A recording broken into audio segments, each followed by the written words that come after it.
Hello student, आज हम standard 7th का पाठ असली गवाह के प्रश्नोत्तर लिखेंगे। तो चलिए शुरू करते हैं। प्रश्न पहला, सही शब्द द्वारा वाक्यों को पूर्ण करो।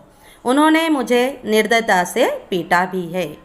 इनमें पूरे 500 सिक्के हैं। तभी उनके दिमाग की बत्ती जल गई।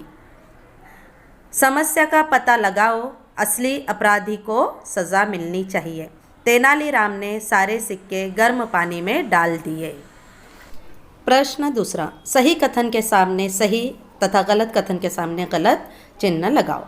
मुझे इन दोनों डाकुओं से बचाओ, ये गलत है क्योंकि वहाँ ठगों से बचाओ है।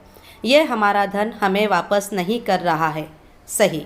एक बड़े बर्तन में ठंडा पानी लाओ, गलत। उबलता पानी है। पानी का बर्तन एक मेज पर रखा गया, गलत। चौकी पर रखा गया था। कुछ ही देर में पानी पर घी तैरने लगा, सही। बालचंद्रन को सिक्कों की थैली वापस मिल गई थी, सही। प्रश्न तीसरा, निम्नलिखित वाक्य किसने किससे कहे। पहला, दुहाई हो महाराज दुहाई, मुझे न्याय दे, मेरा न्याय करे, बालचंद्रन ने महाराज से कहा।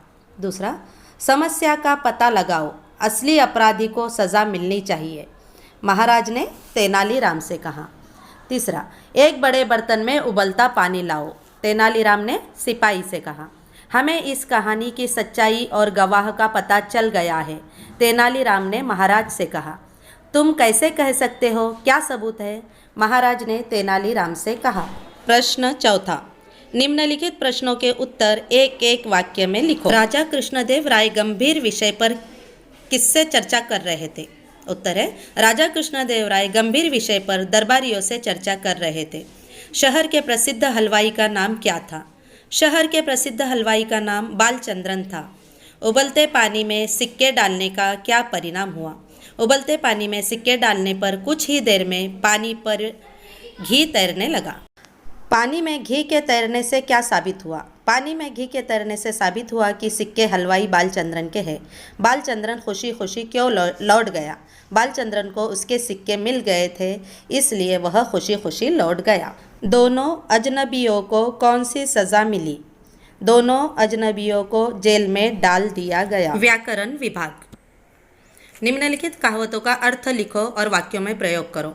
दूध का दूध, पानी का पानी होना, उचित न्याय करना।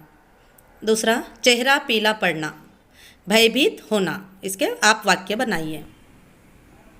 प्रश्न दूसरा, निम्नलिखित शब्दों के विरुद्धार्थी शब्द लिखो। इसे विलोम शब्द भी कहा जाता है। गंभीर सरल, अजनबी परिचित, चतुराई मूर्खता, असली नकली, निर्दयता सहृदयता। प्रश्न तीसरा, समानार्थी शब्द लिखिए। मौजूद उपस्थित, पुरस्कार इनाम, सबूत प्रमाण, प्रशंसा तारीफ, सज़ा दंड, तरकीब उपाय। सुंदर हस्ताक्षर में अपने कॉपी में ये प्रश्नोत्तर लिखिए।